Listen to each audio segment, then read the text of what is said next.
네, 안녕하세요. 성형외과 전문의 PSPS입니다. 오늘은 복코에 대해서 말씀드리겠습니다.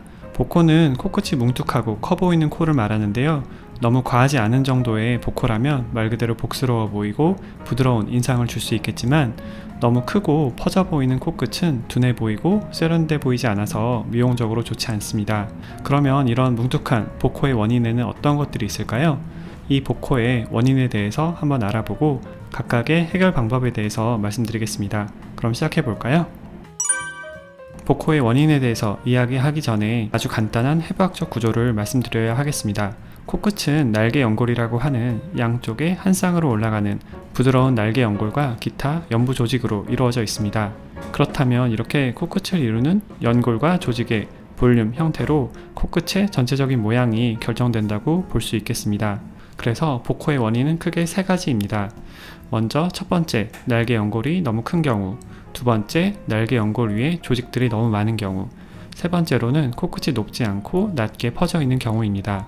물론 다른 세세한 원인들도 있을 수 있겠지만 크게 보면 이렇게 정리할 수 있겠습니다. 보통은 이 중에 한 가지 원인만 가지고 있는 케이스는 드물고, 이 세 가지 원인들이 어느 정도 다 복합적으로 있는 경우가 대부분입니다.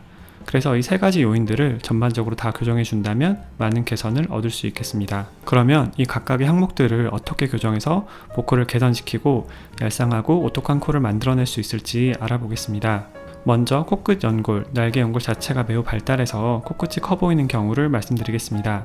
사실 코끝 날개 연골이 약하고 잘 발달하지 않은 분들도 많지만 이렇게 날개 연골이 큰 분들도 심심치 않게 있습니다. 이런 경우에는 날개 연골을 조금 다듬어 줘야 합니다. 이 술기를 성형외과에서는 세팔릭 트리밍이라고 하는데요. 세팔릭은 위쪽을 뜻하고 트리밍은 다듬기, 잘라주기 정도의 뜻입니다. 결국 날개 연골 위쪽을 다듬어 준다는 의미가 되겠죠. 이렇게 날개 연골 위쪽을 잘 다듬어 주면 복코 교정의 효과도 얻을 수 있고요. 동시에 이렇게 잘려져 나온 연골은 코 수술에 있어 아주 좋은 재료가 되기도 합니다. 코끝의 높이를 좀 더 높게 하는 데 쓸 수도 있고요. 그 외에 비주를 강화한다든지 등등 여러 가지 목적을 위해서 쓸 수가 있습니다. 다음 두 번째로는 코끝에 조직이 많은 경우입니다. 대부분의 복코는 이렇게 코끝에 조직이 많습니다. 그래서 이 조직을 적절하게 제거해줘야 복코 성형의 효과를 극대화할 수 있습니다. 여기서 조직을 제거할 때는 박리를 매우 잘해야 하는데요. 너무 과하게 조직을 제거하려 하다 보면 코끝의 피부가 너무 얇아지거나 울퉁불퉁해 보이는 현상이 발생할 수도 있습니다. 그래서 과한 조직을 제거하되 최대한 안정적인 범주 내에서 수술을 진행해야 합니다. 아까 다듬은 날개 연골과 마찬가지로 이렇게 얻은 코끝 조직도 또 하나의 좋은 재료입니다. 예를 들어 콧대 성형 없이 복코 교정과 코끝 수술을 진행하는 경우에는 이 자가 조직으로 콧대와 높아진 코끝 사이의 격을 메워주기도 하고요. 혹은 코끝에 올려서 코끝을 좀 더 높게 만드는 데 쓰기도 합니다. 이렇게 자가 조직을 얻고 최대한으로 이용하는 것이 코 수술에 있어서 사실 매우 중요합니다. 있는 자원을 최대한 활용할 때 코 성형의 효과를 극대화할 수 있습니다. 마지막 세 번째로 코끝 자체가 낮은 경우가 있을 수 있습니다. 이 경우에는 코끝을 높여서 코끝의 윤곽을 잡아주면서 동시에 코끝을 얄쌍하게 만들어 주어야 합니다. 예를 들면 텐트를 칠 때 텐트 천 아래서 기둥을 세우면 텐트 아래의 기둥이 받쳐주는 부위에서 텐트 천이 높고 뾰족하게 올라오잖아요. 그렇게 코끝을 예리하고 오똑하게 세워주어야 합니다.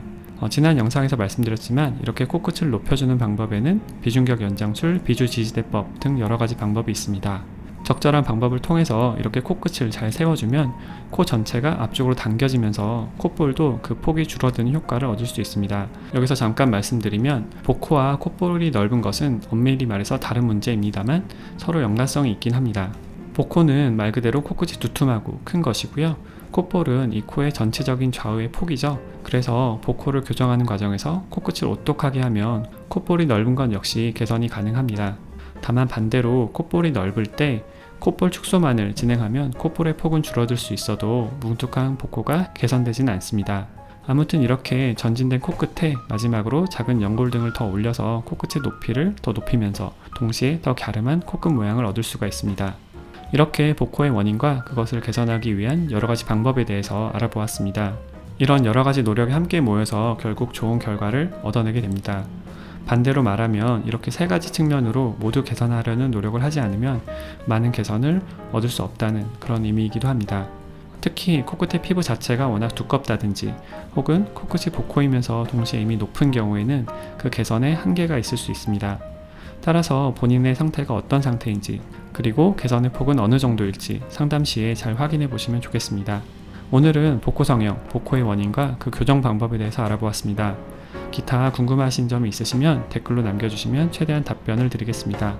그럼 다음에 뵙겠습니다. 감사합니다.